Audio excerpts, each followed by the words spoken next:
Hi, I'm Kathryn Stelljes, owner of the Think Live Be team at Keller Williams Realty at the Parks in downtown Orlando, and I'm here with your monthly market update. So I'm going to review the numbers. So as you know, if you watch our videos, I'm always looking back a month in time when I'm going over most of these numbers with you. So it's always a little bit in the past. So where we are today might feel a little bit different than a month ago. So I'll kind of give you both perspectives.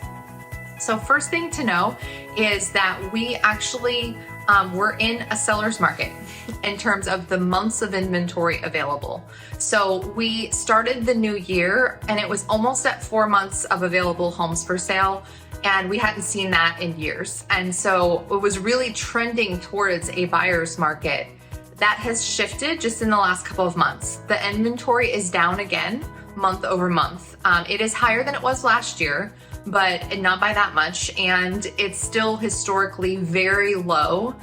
And the number of sales, we started in January with the lowest number of sales I've seen in quite a long time, but then that immediately picked back up. So again, we talk about this all the time. Are we shifting into a slower market, or what's going on? The market is kind of sending us mixed signals, but when you really break it down, we don't have enough supply for the amount of demand in our area. We're sitting at 1.72 months of inventory. That's for the Central Florida metro area. So we really don't have enough homes for sale for the amount of people that want to buy here. Even with the rising rates, those have kind of leveled off a little bit, and it's become a little bit normal and what to expect. And so people are getting out there and they're saying, hey, I still have to buy a house, and these rates are really still historically very low. So one thing that is important to note is the actual appreciation rate is the lowest I've seen in quite a long time. So that means that the average sales price, or I should say the median sales price in Orlando right now, is only 1.11% higher than it was last year. And we've been in the last couple of years double digits. Every month it's 20, 30% higher than it was the year before. And we are now seeing a slowdown in the appreciation rate. And we talked about that a couple months ago, actually. We're expecting this. So this is what a slowdown looks like. It's not a market crash. It's not a big major shift. It's just a slowdown where the buyers, there's not as many of them, even though we still have a strong number of people in the market.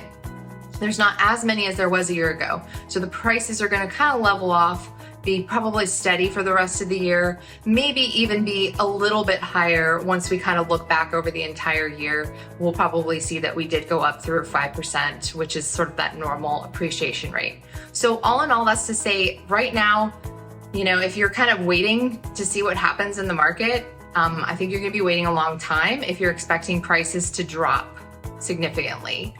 There is still a lot of opportunity though. There's plenty of places. If you see a house sitting for a long period of time, that means they overshot and they're not looking at the trajectory, understanding that the prices aren't appreciating at 2 to 3% per month anymore like they were in the past. And so those are the opportunities where you have negotiation power.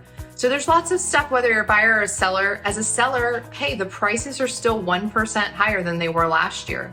So if you do have a need to sell, you're still definitely at the top of the market here. We just don't expect them to drastically go down either. You just probably, if you're thinking about selling this year versus next year, it probably doesn't matter that much because the prices are going to maintain pretty much the same. So whatever your needs are, it all depends on your specific location. You could live in a neighborhood where you're in a completely opposite market. It's all about supply and demand. So give us a call and we'll help you navigate whatever situation you're in. It's 407-982-7240.